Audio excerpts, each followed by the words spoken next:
twe turemeranya yuko si letereka simvuze leta twemeranya yuko hari abacamanza bataye umurongo ahanda vyemeza hari abacamanza bamwe bamwe n'aba magistrat procureur bataye umurongo bagenda bagapfungira abantu busa bakacimanza ngo ndagondera ivyo batwagirije muri raporo bona bavuze leta aceko kuri kora kigoro ko kubarekura nukuvuga yuko cyo gituma tuvuga rero yuko abadukwegera sabandi nabakora ibyaha nko wawe yumvise yuko nk'abandi basirikare bisha abantu waramuze mu goshize ko mwabimenye hari warashe umuntu amugosha zo murabimenye nk'umusirikare yambaye impuzu y'igisirikare afise n'inko y'igihugu amaze kurasa umuntu kurya akarasa umwana mu gihe bapfuye kiyunase urumva yuko amakungu ico kintu urumva ni ingaruka mbi bacabona uko igisika cy'ubundi cyose kidafise discipline aro igisika cy'ubundi cyacu kidafise discipline nuko jera cyemeza kidafise discipline n'abantu bamwe bamurona yuko twese dufise mu gihe itandukanye rega rumijya nk'abana batanu hari usanga ari mu busara cyangwa goye nako tuvuga rero nk'abo babonetse nico badusaba bagaca bahanwa kugira ngo ntagire kuko umujyamwe ari tukisha ni biro tuvuga mu leta hakana bekesho rabihakana ngasinze impamvu ntibikene ko bahakana turavuga ati bimeze uko hamaje twiga protocole twanavuze ryari je nayivuze nabishikirije turi mu nama ya ministère ya justice ko nabwiye ati sinzoza bivugira ku maradiyo ko nababonye uburonda bivugira hanyene mwebwe nyene mutwe bushanje ubutungane harimo ateka kazi na muntu muri ngaha harimo abapeje batwononera bafungira abantu bamuhese nkane njira yashashirayo bariho mugase bose umugabo harimo bamwe cyo mucumve nitwo bihakana katampoje bariho ahabiri muri raporo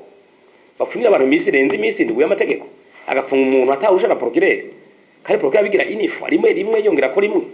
ijo nitwo hari yuko hari abantu no munsi mu bacamanza bagiye bituri oya birimo ngaha nitwo hari yuko ari abantu mu gihugu bakomakomeye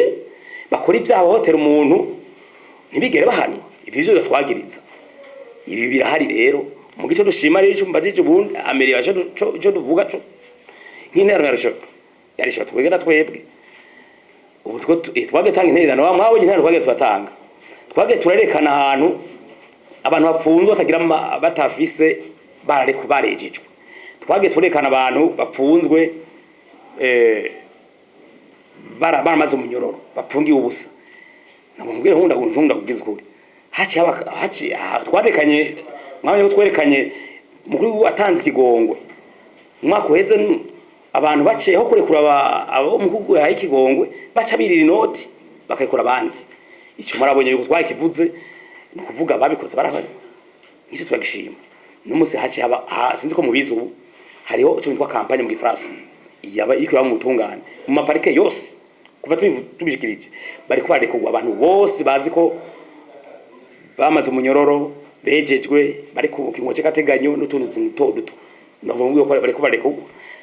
be uko nabishikirije nabwiye yuko no munsi twari kwavuze igihumbi none ubu bamaze kurenga igihumbi mu gihugu cyose bari kwarekugwa namwe bari bahawe ingoco mukuru gihugu bari bagumijwe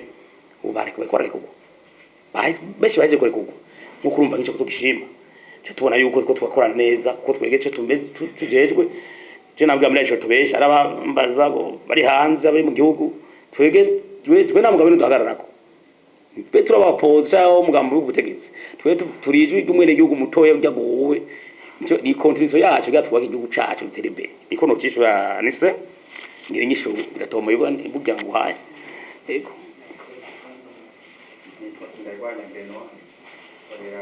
radio FM turumvise muri iyo raporo y'ugushika mu 2023 ariko ntitwumvise umwaka iyo raporo yoba yarahereyemo mu kwiga ku Burundi kugira ngo ishike muri uwo mwaka wa 2023 mbega twumvise yuko ishobora kuba yaratunze agatoki ku Burundi kubijanye n'ihohoterwa rya kiremwamuntu muri iyo raporo nta twigoro tumeze neza boba barashingiye kuri leta y'u Burundi benwa twigoro natuvuze kuri mashariki mukumishura twigoro tumwe muri raporo. Iyi raporo umenye neza ni raporo periodique, na raporo periodique. Nk'ubu bayisohoye 2023 mu mwaka wa 2023, ubu bagomba sori yindi twitegura yuko ijya komite ya ONU ije rwanya hote bajya muntu, twitegura yuko mu mwaka wa 2027 igomba sori yindi ku Burundi mujanywe n'agatakazira muntu hote bajya muntu. Niyo tuko turitegurira. Nico gituma rero muri kudavuga hari ama raporo periodique yagiye araba, uvyumve neza 2006 bagizage biraba mugabo twe dukora kuri iyi kuko ziga zarishuwe na raporo ikurikira. Cyo tuvuga mu recommandation baduhaye hari ivyo bavuga batwagiriza. Cyo tuvuga ati reka tubikorere ko rero batwagije kudahana, batwaje kuduhana bakora ivyo badahanwa. Tuvuga rero reka tutamwe kubahana kuko se leta batuma turabizi beshi cyo racemeza ko se ngo leta batuma ndavye mukuru guko ameze yecho mukuru yukwere aragwana ubutungane mbere ni hanavyemeza ko naje baranyirutse ko biba ntabaye mvuga ngo leta imeze neza mugara abantu beshi bamwe uvyumve neza bari mu nzego z'ubutungane batwagiza ko badahanwa canke mu nzego z'igihugu bakora ivyakweje bishimikije badahanwa. Rero ndibaza yuko ubu biko biraza navuze ko biko biraza abantu barahanwa mwabonye bacamanza beshi haraho muri mu biheze igwego rw'ubutungane bagaro n'umukuru n'inyico mukuru yuko beshi barakuwe baraba birukanywe cyenda vyibuka ara procureur birukanye hari n'abarenganijwe barenganijwe kubera usanga kumushikiranganje ashikiwe umva tufise ingorane mu gihugu cyumve neza usanga umushikiranganje ubutungane yacagenda shikirwa n'abantu bibihangange kubera bidakogwa ko kubera umuprocureur yafunze umuntu yivye by'igihugu umuntu nawe usanga ari mwishirahamwe afisa bakomakome inyisho bahaye umuntu akomeye kwa tungaza bene gibe camukura ngo turashima twumvise wa muprocureur wa Bujumbura twavugira cyo nashira kivuga iyo ni intambwe rero twagisemereye twavuga yuko yakuwe n'umushikanje ubutungane kubera yari yavugiye abantu yari yafashe umuntu amufunga yivye ibintu by'igihugu ishame rya leta amazi abana igihugu batakironka amazi acara mukura mu kazi mwana bamubwiye yuko inkuru jaze dufise twarasemeye kandi twumve kwandikanye n'icyo mukuru gihugu bamusubije mu kazi bamusubije mu kazi. Nico rero nkumva rero muri ibi umbarije ati naco mwashimye naco bashimyemo ndibaza intambwe iri ku yindi kirage n'icyo gihe nyene nyimba tacho badushimiye reka dukore natwe cyane amashama ndeza politike twege nkumurasha twege niyo domene yacu muri byagogwa nyoto bajya kama muntu tugire intererano baze barahana nagi usaba gufunga ubuso kukuza hanwe uko iyi raporo y'2027 izoze raporo idwijunja yishuru kugira ngo tuve muri ibi twarimo kurabona je nishuri byo ntumbaje byabaye intambwe kwirabaho nziza mugabo ni mugake mu miseze ni bahanwa kandi abantu bapfuye ubusa muguno mubuso urabona yuko kameme turafise abagenero bari mu mpimba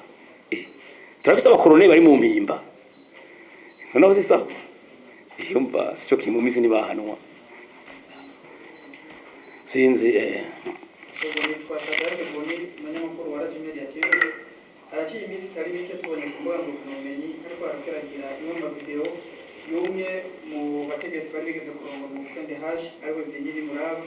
aho yari mu gihugu cy'Ubusuwisi reka avuga ko igihugu cy'u Burundi ariko mu gihugu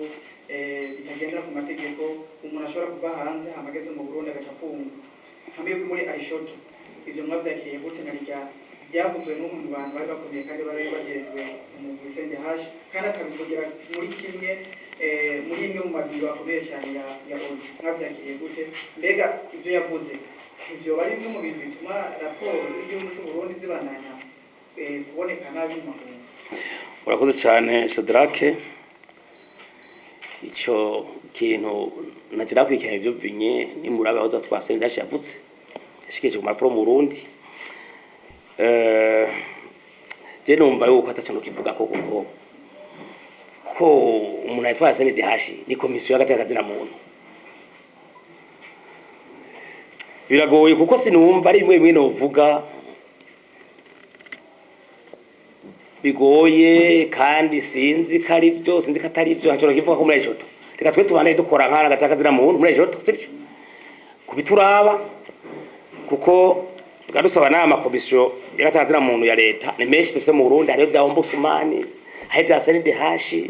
hari n'ibindi bigo byo kwanya ngo genocide imbiri nandi mabinyere nk'ibinyere vya torte n'ibindi je nta nayo mbona kurubuka abantu bagomba bapfunga kubusa abantu ni nk'ubu umuntu uzikayisha umwene igihugu amuziza se kubashwanye se dasimvuge sinumva ikwirakurikirana Jeromba ivyo dika twigumire ku tuje ngo mbandanye n'ingwana gatakazira mu rusa murakoze